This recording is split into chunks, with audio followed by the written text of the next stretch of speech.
새벽 4시부터 어떤 분의 문자와 전화와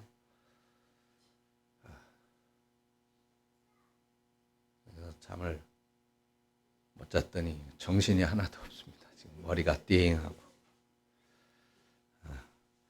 죄송합니다. 자, 오늘 본문 히브리서 12장 말씀인데 신앙생활의 경주, 신앙생활을 이제 이렇게 경주에 표현을 하고 있어요. 오늘 아침에 교회 오는데 이제 오산시 마라톤 대회가 열리더라고요. 그래가지고 도로를 차단을 해가지고 도로에 15분 이렇게 갇혀 있었는데 등수는 관계없는 것 같아요. 마음에 없는 것 같고 그냥 걷는 등 뛰는 등 그렇게 하고 그냥 그 마라톤 자체를 또 오늘 날씨 좋잖아요. 날씨 자체, 행사 자체를 즐기는 그런 모습을 볼 수가 있습니다. 마라톤이 포함되어져 있는 그런 달리는 경기를 이제 육상 경기라고 그렇게 말을 하죠.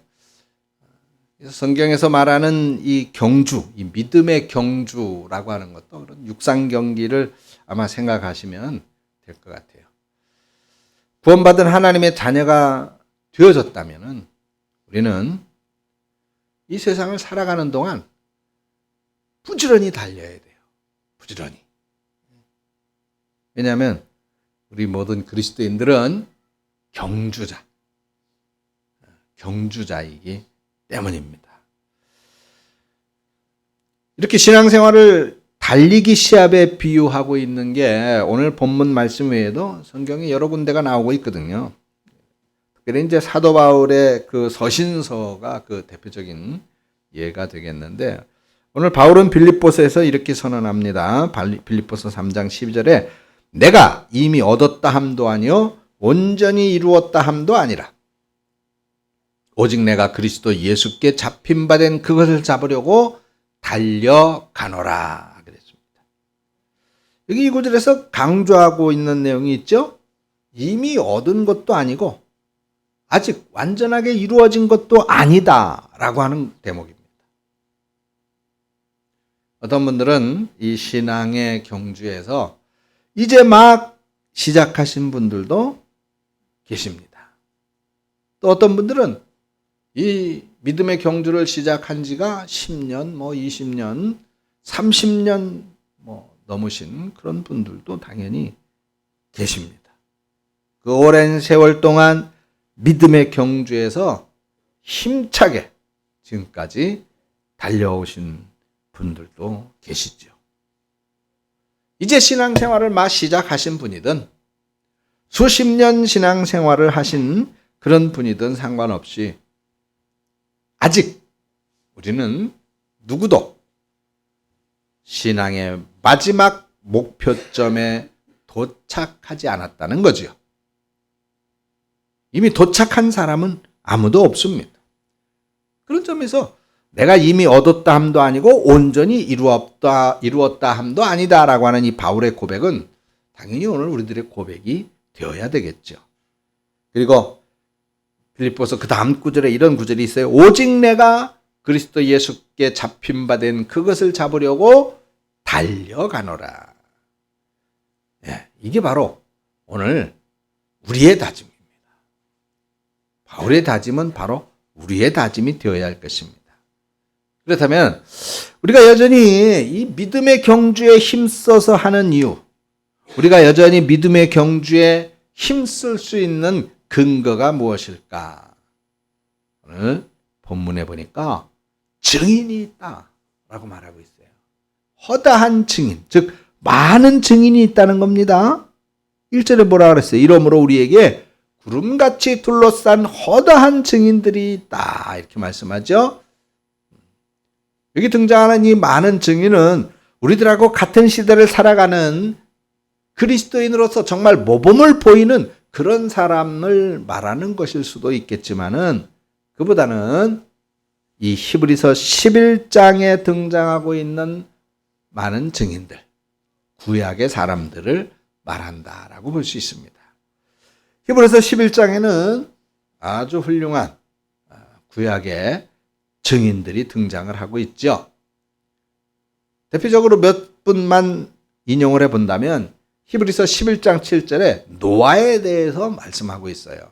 믿음으로 노아는 아직 보이지 않는 일에 경고하심을 받아 경외함으로 방주를 준비하여 그 집을 구원하였으니 이로 말미암아 세상을 정죄하고 믿음을 따르는 의의 상속자가 되었느니라. 아멘. 그렇습니다. 또 아브라함에 대한 증언도 있거든요. 히브리서 11장 8절에 보니까 믿음으로 아브라함은 부르심을 받았을 때 순종하여 장래 유업을 받을 땅에 나아갈세 갈 바를 알지 못하고 나갔다. 아멘입니까?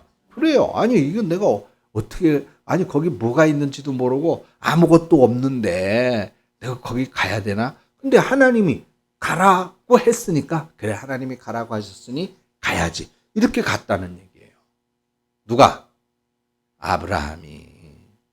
그 다음에 히브리서 11장 24절부터 26절까지 보니까 모세에 대해서도 이렇게 말씀합니다. 믿음으로 모세는 장성하여 바로의 공주의 아들이라 칭함받기를 거절하고 도리어 하나님의 백성과 함께 고난받기를 잠시 죄악의 낙을 누리는 것보다 더 좋아하고 그리스도를 위하여 받는 수모를 애굽의 모든 보화보다 더 큰 재물로 여겼으니. 우리가 생각해 볼 때는 미친 짓이죠. 근데 이렇게 한 이유가 뭐라고 말씀하느냐? 이는 하나님께서 상 주심을 바라봅니다. 할렐루야. 이게 세상에 그 공주의 아들이라고 하는 거, 죄악의 낙을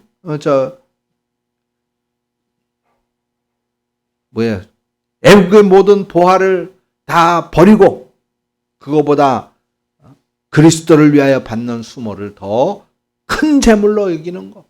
그렇게 하는 이유가 뭐예요? 하나님의 상을 바라봄이라고 말씀하고 있습니다. 좀 전에 말씀드린 노아는 세상 사람들이 자신을 이해하지 못하고 아니 세상 사람들이 저 미친 짓 아니야 어떻게 산꼭대기에다가 배를 만들고 있어. 미친 짓이라고 손가락질하고 비웃을지라도 그는 믿음의 경주를 쉬지 않았다는 거예요. 말씀드린 바와 같이 아브라함은 어떻게 가야 돼? 어디로 가야 돼? 아무것도 없는데. 그렇지만은 하나님의 말씀에 순종해서 믿음의 경주를 계속 했다는 겁니다. 모세는 애굽에서 누릴 수 있는 모든 부귀영화를 다 버렸어요. 다 포기했어요. 무엇을 위해서? 무엇을 위해서 포기했어요? 하나님의 상 주심을 위해서. 나에게 주신 사명을 위해서. 하나님을 위해서 일하기 위해서. 그래서 다 버리고 믿음의 경주를 완주했다는 것입니다. 이처럼 수많은 믿음의 사람들이 죽음의 위협, 전쟁의 위협, 재난의 위협을 당하면서도 믿음의 경주를 포기하지 않았어요. 많은 어려움이 있죠. 많은 고난이 있습니다. 그러나 그럴지라도 낙심하지 않았고 무릎 꿇지 않았고 마지막 순간까지 믿음의 경주를 완주했습니다.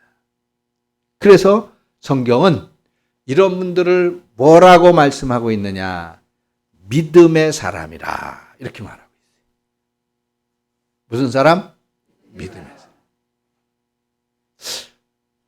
여기 계신 여러분들도 믿음의 사람이라고 불리울 수 있기를 축원합니다. 여러분, 우리들의 시선을 믿음의 경주를 쉬거나 포기하게 만드는 그런 자꾸 주변의 유혹들, 주변의 환경에 두지 말고 여러분들의 시선을 오직 말씀에 둬서 성경에 기록한 이 성도들의 믿음을 따르는 여러분들이 되어줄 수 있기를 축원합니다. 그리고 하나님께서 우리 모두의 손에 하나님의 말씀인 성경을 주셨으니까 늘 이 말씀을 읽고 묵상하면서 새로운 힘을 얻어야 돼요. 새로운 용기를 받아야 돼요. 그렇지 않으면 이겨낼 수가 없어요. 그렇지 않으면 견뎌낼 수가 없어요. 참 여러분 솔직히 말해서 우리 속에는 소위 말하는 꼬라지라는 게 있거든요. 꼬라지. 그게 뭐예요? 뭔가 좀 못된 성질. 아무것도 아닌 일인데 그걸 걸어가지고 어떻게든 시비를 걸고 어떻게든 싸우려고 하고 그런 게 누구나 있어요. 그런데 여러분 우리는 오직 믿음의 사람이 되기 위해서 이러한 우리들의 때로는 자존심도 버릴 줄 알고 포기할 줄 알아요. 그러기 위해서는 어떻게 해야 된다는 거예요? 말씀을 읽고 말씀을 생각하고 이 말씀 안에서 늘 새 힘을 새로운 나를 극복하고 이겨낼 수 있는 용기를 얻어야 된다라고 하는 것입니다. 그래서 여기 기록된 믿음의 이 성경 말씀과 그곳에 기록된 이 믿음의 행적들이 여러분들의 삶도 믿음의 경주를 아름답게 완주해 갈 수 있도록 이끌어 줄 믿습니다. 자, 우리가 이런 믿음의 경주에 힘을 써야 하는 이유와 근거 두 번째는 바로 이 믿음의 주님입니다. 주님. 첫 번째는 뭐라 그랬어요? 증거. 허다한 증거. 두 번째는 이제 주님인데, 자, 우리 주변에 그런 많은 증거, 많은 증인, 허다한 증인들이 있다고 할 것 같으면 어떤 의미에서는 주님도 우리들 믿음의 증인이라고 말할 수 있겠죠. 주님께서 하신 일들, 그거는 뭐 어떠한 사람들이 행한 일들보다 위대한 것이니까. 근데 오늘 본문은 2절에 이렇게 말하고 있어요. 아주 제가 좋아하는 구절이기도 한데, 믿음의 주여, 온전케 하시는 이인 예수를 바라보자. 누굴 바라보자? 예수를 바라보자. 예수. 자, 말씀드린 것처럼 히브리서 11장에는 구름같이 둘러싼 허다한 증인들이 등장을 한다고 그랬죠? 모두 이 구약 성경에 등장하는 믿음의 사람들입니다. 그렇다면 신약 시대를 살아가는 우리 그리스도인들에게는 신약 시대의 믿음의 증인들이 없을까요? 그건 아니죠. 지난주에도 말씀을 드렸듯이 우리들에게 하나님께서 구약만 따르도록 하신 것이 아니라 신약을 주셨고, 그렇다고 신약이 중요한 것이니 우리는 예수 믿는 사람들이니까 신약만 따르자라고 하는 것이 아닙니다. 그래서 구약 성경도 우리에게 함께 주신 것이에요. 그래서 우리에게는 구약, 신약 이 성경이 주어졌습니다. 그리고 이 신약 성경에는 구약 성경이 소개하고 있는 신앙의 영웅들, 그리고 그들하고 또 비교도 할 수 없는 값진 보물을 말씀하고 있는데, 말씀드린 바로 예수 그리스도에 대한 말씀입니다. 그래서 오늘 본문 2절에 믿음의 주님이신 예수 그리스도에 대해서 소개하고 있는 것이죠. 믿음의 주다. 믿음의 주. 그리고 온전하게 하시는 사람 분이시다. 온전하게 하시는 이, 오직 그분을 바라보자. 그리고 뭐라 그랬습니까? 그는 그 앞에 있는 기쁨을 위하여 십자가를 참으사 부끄러움을 개의치 아니하시더니 하나님 보좌의 우편에 앉으셨느니라. 아멘. 그렇습니다. 예수님이 무엇을 참았다고 그래요? 예수님이 뭘 참았대? 십자가를 참았대요. 십자가를 참았다는 것은 무엇을 참았다는 거예요? 수치스러움을 참았다는 거예요. 수치스러움.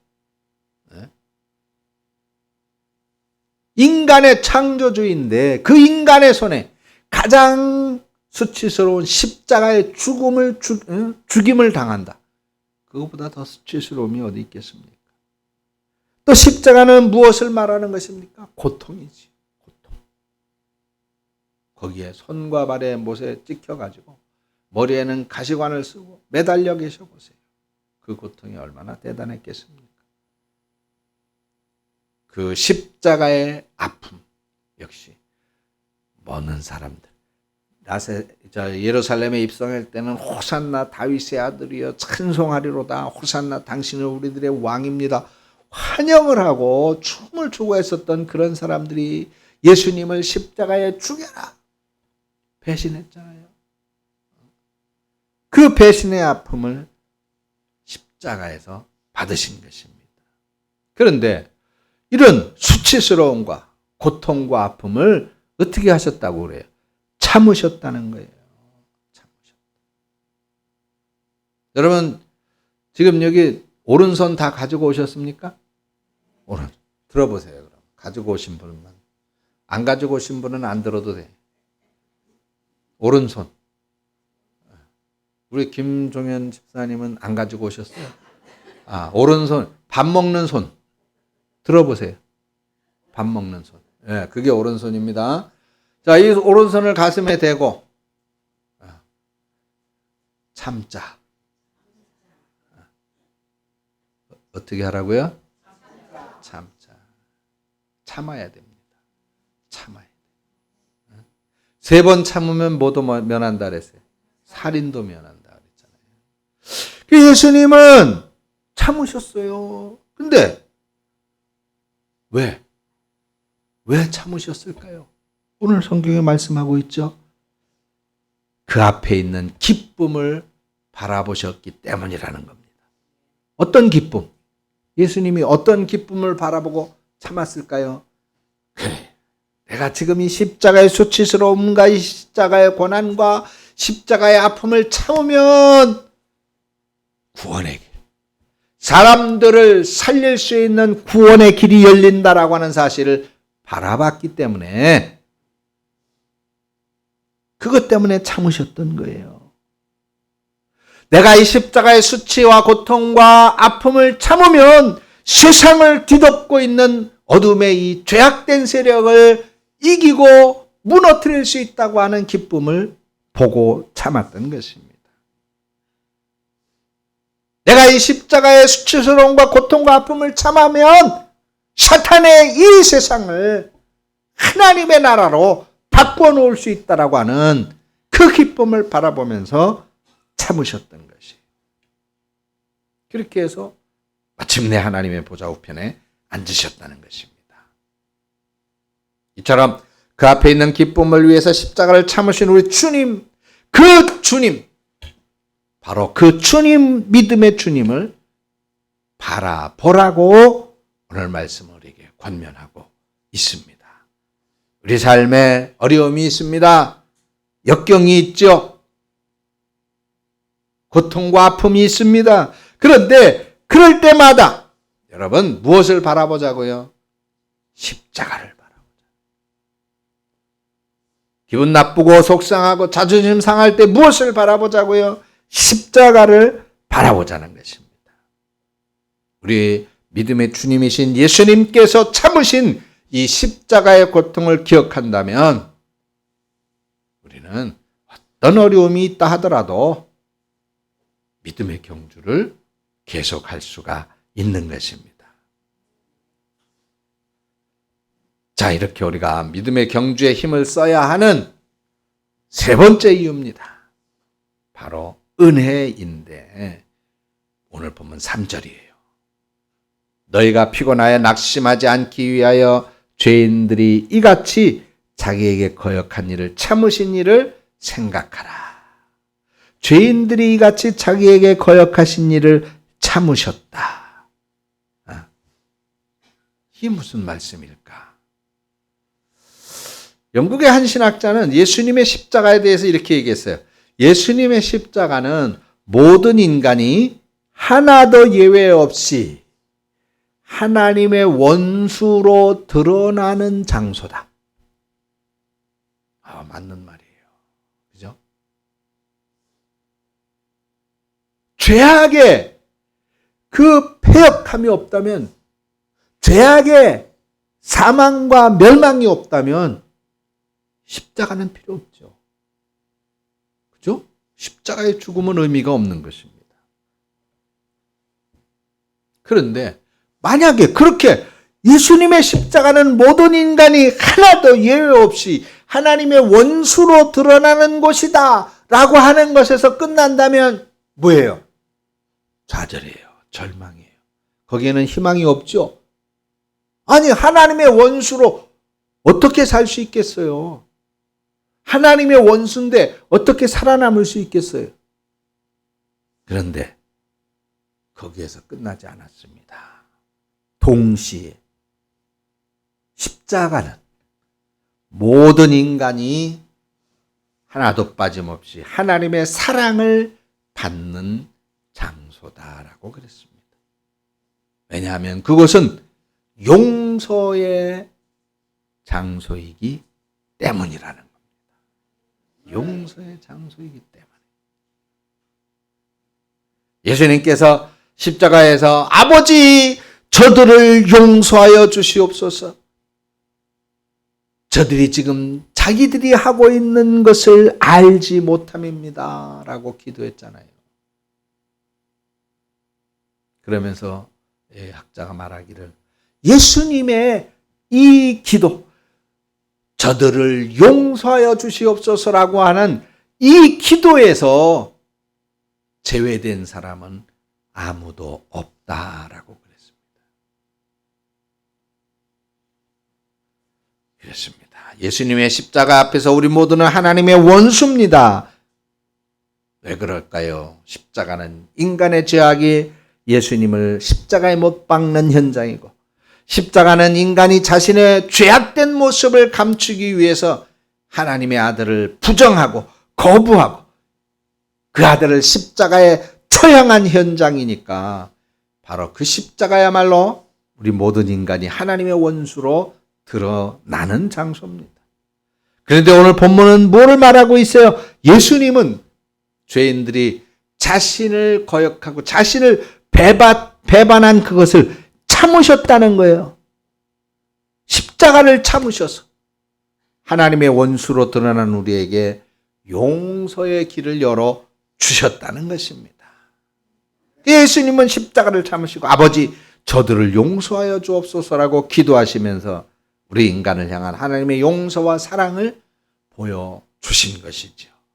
그러니 십자가는 우리 인간이 하나님의 원수로 드러나는 장소이면서 동시에 우리 모두를 향한 하나님의 사랑이 드러나는 장소이고 또한 하나님의 용서가 드러나는 장소입니다. 이것이 바로 십자가에 담겨져 있는 복음의 은혜인 거예요. 우리가 믿음의 경주를 시작할 뿐만 아니라 그 어떤 어려움과 시련이 찾아와도 이 믿음의 달리기를 쉬지 않고 달려가야 할 가장 중요한 근거와 이유가 무엇이냐? 그게 바로 예수님의 십자가예요. 바로 예수님의 십자가에 담긴 복음의 은혜입니다. 그러므로 성도 여러분, 다시금 우리 주님께서 참고 인내하셨던 예수 그리스도의 십자가를 바라보시기를 축원합니다. 그 십자가에 담겨져 있는 이 복음의 은혜를 다시 가슴속에 새기시기를 바랍니다.